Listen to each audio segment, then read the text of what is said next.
मुल्क की तरक्की और विकास की बातें तो बहुत होती हैं, मगर जब करोड़ों रुपए का बजट कागजों में दफन होकर रह जाए और हकीकत में जनता बरसात में तिनके की तरह बहती सड़कों और टूटी पुलियों से दो चार हो, तो सोचिए उस आवाम का क्या हाल होगा। मामला है मध्य प्रदेश के सीधी जिले का, जहां RES विभाग और पंचायती राज के अफसरान पर संगीन इल्जामात लगे हैं।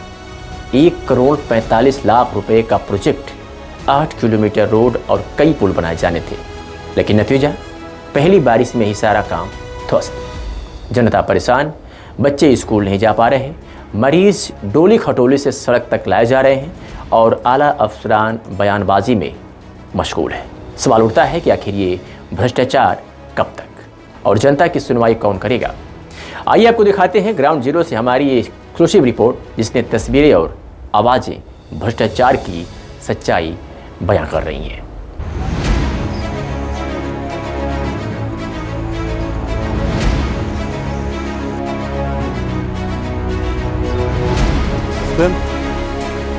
मध्य प्रदेश के सीधी जिले में भ्रष्टाचार का ऐसा चेहरा सामने आया जिसने आवाम को झकझोर कर रख दिया। RES विभाग और पंचायती राज की मिलीभगत से करोड़ों रुपए का विकास कार्य मिट्टी में मिल गया।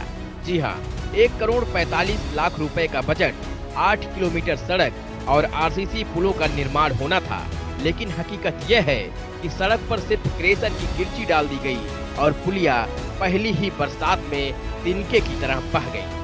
आज हालात यह है कि बच्चे स्कूल जाने में असमर्थ हैं, मरीजों को डोली खटोली से सड़क तक लाना पड़ रहा है। जनता पूछ रही है आखिर ये किस तरह का विकास है और उनके साथ ये जुल्म कब तक होता रहेगा। ये पुल गिर गई, रोड नहीं बनी, कैसे आप लोगों का आवागमन हो रहा है? रोहित शर्मा, ये सर पता नहीं, हम लोग को बहुत दिक्कत हो रही है, आने जाने में बहुत तकलीफ है। यहाँ पे अब पुलिया उधर गई, क्या कैसे हो गया, आगे से जाम हो गया, पूरा बंद है।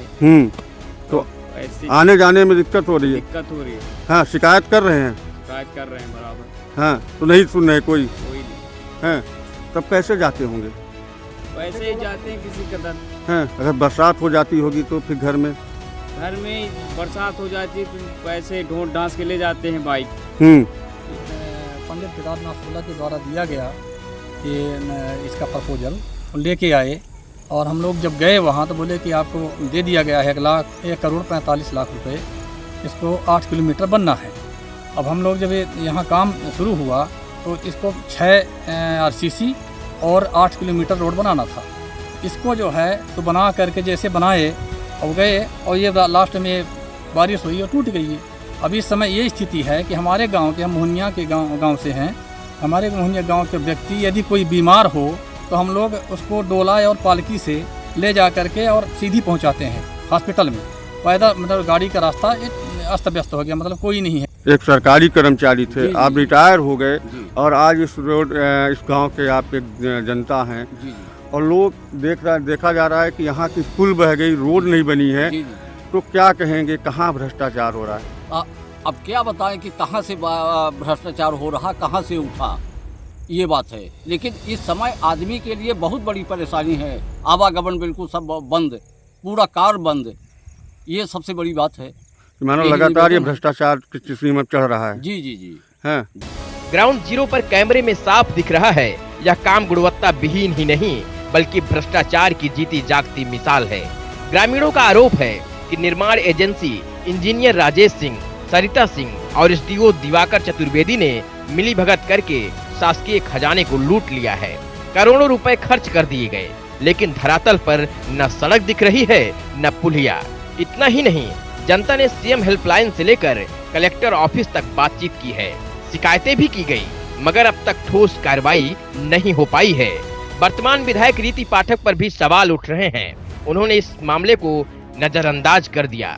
अगर वो चाहती तो अफसरों को निर्देश देकर हकीकत सामने ला सकती थी। इन सड़कों की जब जैसे ही हमारे पास शिकायत आई, 1 महीने के भीतर हमने जांच दल बना के उसकी पूरी जांच कंप्लीट कर ली है और जांच में जो भी अनियमितताएं आई हैं उसमें जो भी संबंधित पक्ष है उनको अपना पक्ष रखने के लिए अवसर दिया जाता है और जो उसके बाद आगे की कार्यवाही होती है धारा 89 या 92 की वसूली की या फिर जो सेवा शर्तें हैं उनके अनुसार जो उनके ऊपर दंडात्मक कार्रवाई करनी है, तो वो सारी प्रक्रियाएं की जा रही हैं और हमारे पास जो भी जितनी भी शिकायतें आती हैं उनका त्वरित उनके ऊपर जो जांच है या समुचित कार्रवाई हमारे यहाँ से की जाती है। अब इस भ्रष्टाचार को लेकर सियासत भी गर्मा गई है। विपक्षी दलों ने सत्ता पक्ष को घेरते हुए आरोप लगाया है कि भाजपा शासन में यह कोई नया मामला नहीं है, बल्कि पूरे जिले में आरईएस विभाग का यही हाल है। कांग्रेस के युवा नेता और विधायक प्रतिनिधि ज्ञानेंद्र अग्निहोत्री ने साफ करते हुए कहा है, पूर्व से भी ऐसे घोटालों पर आवाज उठी, अफसर सस्पेंड हुए, मगर हालात जस के तस हैं। सीधी जिले में एक बड़ा भ्रष्टाचार निकलकर सामने आया है। 1,45,00,000 की लागत से बनाया गया 8 किलोमीटर की सड़क और उसमें 6 पुल भी थी। कुछ पुल तो कागज में ही बन चुकी है, जो धरातल पर भी बनी थी वो पहली बरसात में ही टूटकर बह गई। रोड भी उसके साथ में बह गई है। आरईएस विभाग का बड़ा भ्रष्टाचार है। इसको विपक्ष कांग्रेस पार्टी किस नज़रिए से देखती है और वहाँ की जनता को कैसे न्याय मिले, क्योंकि प्रशासन से लेकर जनप्रतिनिधियों तक शिकायत हो चुकी। सीएम हेल्पलाइन मुख्यमंत्री की महत्वाकांक्षी योजना है, उसमें भी शिकायत हुई लेकिन न्याय नहीं मिला। देखिए, आरईएस विभाग की भ्रष्टाचार का कोई पहला मामला नहीं है। इस तरह के कई मामले हैं। हर बरसात में उनके निर्माण कार्य बह जाते हैं, ढह जाते हैं, पता नहीं चलता। कुछ लोग कुछ इस तरह के भ्रष्टाचार आप सब पत्रकारों की नज़र में पड़ता है तो जनता के बीच में दिख जाता है। बहुत सारे ऐसे मामले हैं जो दिखते नहीं हैं, लोग उठा नहीं पाते, कुछ संकोचवश, कुछ भयवश, कुछ डर रहता है, नहीं करते, क्योंकि वर्तमान में सत्ता और प्रशासन में बैठे लोग अगर कोई विरोध करता है तो उसके ऊपर दूसरी कार्रवाई भी शुरू कर देते हैं। आरईएस विभाग के खिलाफ जहाँ तक मामला है, तो जब यहाँ हिमांशु तिवारी जी आरईएस के ई थे उस समय पूरे जिले में इस तरह के बड़े भ्रष्टाचार हुए और हम भ्रष्टाचार के खिलाफ हम लगातार आवाज़ उठाते रहे, खासतौर पर आरईएस विभाग के खिलाफ। और हमारे नेता सत्य राहुल भैया इस विषय को लेकर यहाँ से लेकर सदन तक आवाज़ उठाए थे। इसी मामले में हिमांशु तिवारी जी का यहाँ से निलंबन भी हुआ था और यहाँ से दूसरी जगह गए, परंतु उस पूरे मामले में जिस तरह की जांच होनी चाहिए वो ठंडे बस्ते में है। कहीं न कहीं उसमें सत्ता के लोग क्या पा गए उनसे, क्या उनका अर्थ है, उसको दबा दिए हैं। जितना काम हमारा विपक्ष का वो हम कर रहे हैं। रही बात आपके सीएम हेल्पलाइन की, तो सीएम हेल्पलाइन अब केवल महत्व दिखावा है। सीएम हेल्पलाइन में शिकायत करने से कोई निदान किसी का नहीं हो रहा है। हम अभी आपके माध्यम से भी जानकारी मिली, हमारे कुछ वहाँ के कार्यकर्ता भी वहाँ के वीडियो फुटेज भेजे थे। एक आध दिन में हम वहाँ जाके फील्ड में भी देखेंगे और प्रयास करेंगे भी, कलेक्टर साहब से मिलकर सीओ साहब से बात करेंगे कि इस तरह के जो मामले वर्तमान में इस बरसात के जो इस तरह भ्रष्टाचार के मामले खुले हैं, जो बह गई, ये तो बहुत ही बड़ा मामला है। 1.5 करोड़ के मामले में सड़क ही बह गई, पुल बह गई, मतलब पक्का कंस्ट्रक्शन बह गया। इससे बड़ा दुर्भाग्य क्या हो सकता है? कच्चा बहे तो चलो एक बार ठीक है, पक्का कंस्ट्रक्शन बहा है। हम निश्चित रूप से इस पूरे मामले को हम स्वयं भी सीओ साहब, कलेक्टर साहब और हम तक के नेता सत्य राहुल भैया से बात करेंगे इसकी जांच। तो सबसे बड़ा सवाल यह है कि वहाँ की जनता आज भी जो है तो रोड विहीन है। कोई बीमार हो जाए, कोई डिलीवरी है, प्रेगनेंसी है, उसको बड़ी समस्या है। सत्ता पक्ष के लोग चाहे सांसद विधायक की बात करें, वो अपनी जुबान खोलने को तैयार नहीं है। अमृत काल चल रहा है, अमृत काल में यहाँ कोई हेलीकॉप्टर भेज देगा, कोई ज़रूरत पड़ेगी तो कोई कुछ मुंह से बोलना है, बयान देना है। ज़बरदस्ती ये केवल विपक्ष जो इनके खिलाफ आवाज़ उठाएगा उनका पुतला दहन करने में मस्त है। भाजपा के नेताओं को जनता से कोई सरोकार नहीं है, बिल्कुल भी जनता की सुविधाओं से उनका कोई सरोकार नहीं है। भाषण वीर हैं, मंच में लंबे लंबे भाषण देंगे, एक दूसरे के खिलाफ आरोप लगाएंगे, इसके अलावा कोई नहीं है। हम कांग्रेस पार्टी की तरफ से अभी हम अध्यक्ष जी से भी इस विषय में बात करेंगे और हम बात करके इसको जरूर जो विपक्ष का काम है वो करेंगे। शिवसेना के प्रदेश उपाध्यक्ष विवेक पांडे ने तो कड़ी प्रतिक्रिया देते हुए कहा, सांसद, विधायक, विभागीय अफसर और ठेकेदार सबने मिलकर सरकारी खजाने को दीमक की तरह चाट लिया है। भैया 1,45,00,000 का मामला सामने आया, क्या मामला है? मामला पंचायत के आपके पिपरोहर पंचायत से लेकर मोहनिया पंचायत, गोपत बनास है।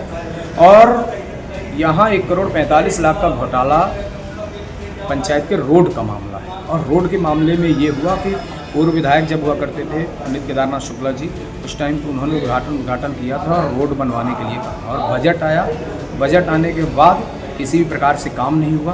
कुछ पुलें बनाई गई लेकिन वो पुल एकदम धराशायी है, खत्म हो गया। किरची के नाम पर घोटाला, किरची डाल दिया गया, रोड किसी भी तरीके से निर्माण नहीं किया गया। आरएएस विभाग के अधिकारियों ने खुला नंगा नाच किया और कुछ नहीं किया, खुला भ्रष्टाचार किया। और ऐसे भ्रष्टाचारियों को पनाह देने वाला और कोई नहीं हो सकता। मैं मानता हूँ सत्ताधीश के नेता हो सकते हैं। अगर ये भ्रष्टाचार कर रहे हैं तो कहीं ना कहीं आपकी चुप्पी और आपका समर्थन है और सपोर्ट है ऐसे भ्रष्टाचार में, तब ये जाके ऐसे अत्याचार कर रहे हैं। और ऐसे अत्याचारियों के खिलाफ विपक्ष कितना भी आवाज़ उठाए, जब ये तानाशाह लोग बैठेंगे तब तक कुछ नहीं होने वाला, तब तक जब तक जनता अपने घरों से नहीं निकलेगी अपने अधिकारों के लिए। मैं मानता हूं कि देखिए 1,45,00,000 रुपए सीधी जिले के एक छोटे से पंचायत के 8 किलोमीटर का मामला है, तो कम से कम हजारों 100 करोड़ रुपए, पता नहीं कितने करोड़ ये घोटाला करते होंगे, कितना बड़ा भ्रष्टाचार करते होंगे, कानो कान खबर नहीं आती। कुछ ग्रामीण जागरूक है जिन्होंने आवाज़ बुलंद कर दी, विपक्ष तक आवाज़ आई, विपक्ष ने आवाज़ उठा दी। बहुत सारे ऐसे मामले हैं जहाँ इनका लेन देन साठ गांठ होता है हर मामले में। ये अत्याचार है और गलत है। इन्हें तो अपने पेमेंट से पेट नहीं भर पा रहा, शर्म नहीं आती है कि जनता के बजट को खा के कोई भी योजनाएं आई इनकी सिर्फ कागजों तक रह जाती है। ग्राउंड जीरो में आज भी जनता अपने अधिकारों के लिए मूल से दूर है, कोसों दूर, कहाँ मिल पा रहे हैं। देखिए कुछ जगह है इनका सिर्फ चोचलेबाजी, फोटो खिंचवा के दिखा देना हमारे ने ये किया, फलाना ने ये किया, और पैनरबाजी करना, इसके सिवा और कुछ नहीं। ग्राउंड आज भी खा है। वहीं समाजवादी के प्रदेश सचिव श्रवण कुमार बबलू विश्वकर्मा ने ठेकेदार व्यवस्था पर सवाल उठाए और कहा कि कम बजट में काम देकर सरकार खुद भ्रष्टाचार को बढ़ावा देती है। देखता है। देखिए अभी हम लोगों ने जो देखा, ठीक है, तत्कालीन विधायक केदारनाथ शुक्ला ने क्षेत्र के विकास के लिए 45 करोड़ रुपए मंजूर किया और 1,45,00,000 मंजूर किया। मैं उनको धन्यवाद देता हूँ। क्षेत्र हित में उन्होंने बजट लाया और क्षेत्र के विकास के लिए उन्होंने खर्च किया। अब सवाल इसका उठता है कि जो विभागें हैं, विभाग में ऐसी कौन सी जादू की छड़ी है कि वो लोग अच्छा काम नहीं करवा पा रहे हैं। और आरएएस विभाग, खासकर एक लाइन की बात नहीं है, समूचे पूरे जिले में ये इस तरह का है। आरएएस का जहाँ जहाँ काम हुआ है वो काम कोई भी गुणवत्तापूर्ण नहीं हुआ। सब में कहीं डस्ट डाल दिए, कहीं कुछ डाल के नमूना खड़ा करके बजट चली गई। बजट कहाँ गई? संविदाकार के पास तो नाम मात्र की जाती है। आजकल तो संविदाकारों का भी जो टेंडर लगते हैं, टेंडर में बिलों का सिस्टम, 100 रुपये के काम में बिलों में लोग कहते हैं 50 रुपये में ये काम हो जाएगा। तो मैं तो कभी कभी ये भाजपा की सरकार के जो इंजीनियर या विभाग है, तो या तो इंजीनियरिंग पढ़ा नहीं है, उसको उसका बजट बनाना नहीं आता, या तो बजट जब 100 रुपये के काम को बनाया कि ये काम 100 रुपये नहीं होगा, तो 50 के लिए वो मंजूरी कैसे दे रहा है, 40% के लिए मंजूरी कैसे दे रहा है। निश्चित तौर से भ्रष्टाचार चरण पर है। और मैं पूरे मध्य प्रदेश की यही हालत है, देश की है, पर मैं सीधी का निवासी हूँ और सीधी की मैं विशेष बात करता हूँ। उसमें कई ऐसी जगह है, जैसे बमरहा जो आप बोल रहे हैं, वास्तव में उसमें कोई गुणवत्ता मिला ही नहीं। और ज़्यादातर काम ऐसे हुए हैं जो पेपर पर है, धरातल पर गए ही नहीं। कहीं से तत्कालीन विधायक जी को मैं धन्यवाद देता हूँ, कहीं से उन्होंने बजट लाया, गांव के विकास की बात की, लेकिन वर्तमान विधायक और जनप्रतिनिधि को ये ध्यान देना चाहिए ना कि जो कार्य हो रहा है वो किस तरह का हो रहा है, ठीक ठाक हो रहा है, जनता उससे खुशहाल रहेगी, कुछ दिन चलेगी कि नहीं चलेगी, क्योंकि ये पैसे जनता का पैसे है। आज जीएसटी के नाम पर, टैक्स के नाम पर बहुत सारे ऐसे हैं, जनता महंगाई के नाम पर लूट रही है और उस पैसे को सरकार के कोषालय में देती है, और जिसका दुरुपयोग इस तरह होता है, विभागीय अधिकारी कर्मचारी मिलके ये सब मिल बांट के खा लेते हैं और धरातल पर काम जीरो स्तर पर होता है। मैं इसकी घोर निंदा करता हूं और जनप्रतिनिधियों से आशा और अपेक्षा करता हूं कि अब भी जागे, देश की हित में, जनता के हित में ये विश्वास जमाएं और जो काम करवाएं वो धरातल पर करवाएं। और कुछ जो पैमाने हैं, जैसे बिलों वाला सिस्टम, इसके विषय में हमारे यहाँ सांसद जी हैं सीधी से, सम्मानीय विधायक जी हैं सीधी से, ये सदन में बात रखें कि या तो इनका मशीनरी जो है, इंजीनियर ओवरसियर जो कार्य की लागत तय करता है, तो ये तो वो पढ़े लिखे नहीं है, बुद्धिहीन है। अगर लागत हम 50 रुपए की तय किए और सामने वाला कहता है कि हम 25 रुपए में करेंगे, ये विचारणीय बात है, इस पर विशेष ध्यान दिया जाए। आपके माध्यम से ये मेरा नहीं, आखिरकार उस ग्राम पंचायत के लोगों को न्याय कैसे मिलेगा? विपक्ष क्या कर रहा है? आखिर में सत्ताधारी दल के लोग यदि संरक्षण दे रहे हैं तो विपक्ष इसका विरोध क्यों नहीं कर रहा है?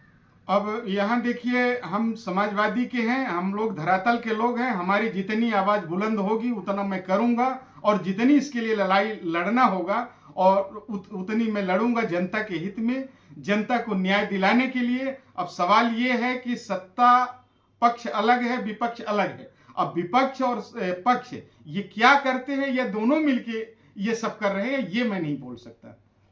समाजवादी आनंद सिंह ददुआ ने निर्माण कार्य को लेकर बड़ा खुलासा किया है और ठोस कार्रवाई की मांग उठाई है। स्पष्ट है कि आवाम अब सब्र की इंतहा तक पहुंच चुकी है और यदि कार्रवाई नहीं हुई तो सड़क पर बड़ा आंदोलन होना तय है। देखिए, ग्रामीण यंत्री विभाग है जो आरएएफ विभाग है सीधी जिले का, तो सीधी जिले के ग्रामीण यंत्री विभाग में सबसे बड़ा भ्रष्टाचार हो रहा है। अभी पिपरोहर से मोहनिया पहुंच मार्ग के लिए पूर्व विधायक जी द्वारा 1 करोड़ 45 लाख का काम रोड स्वीकृत कराया गया था। कुछ काम पता चल रहा है कि पुलिया कागज में बनाई गई है, कुछ मौके पर है, और पहले ही बरसात में पूरी तरह से रोड क्षतिग्रस्त हो गई है। मीडिया के माध्यम से हमको सुनने को मिला है।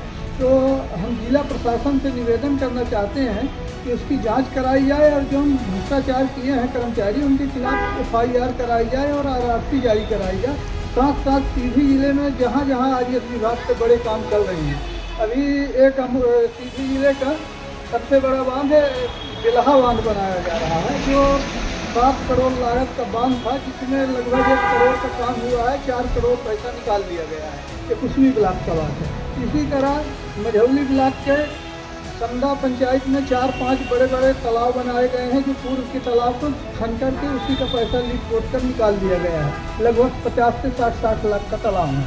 तो इस तरह से ग्रामीण यंत्री विभाग द्वारा लगातार भ्रष्टाचार की जा रही है, और यहाँ जिले में जो बैठे हैं नेता और अधिकारी, उनको चाहिए कि इनका जांच करा के इनके खिलाफ कार्रवाई कराना चाहिए। ग्रामीणों की शिकायत पर भी कार्रवाई नहीं हो रही है। SDO और इंजीनियर को जो है तो पदोन्नति दी जा रही है, इस पर क्या कहेंगे आप?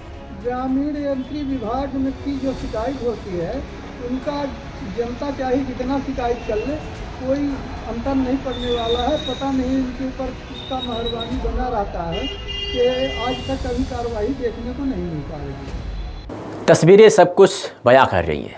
सवाल सिर्फ इतना, जब करोड़ों का बजट मिट्टी में मिल जाए तो क्या जनता को सिर्फ सब्र करने की नसीहत दी जाएगी?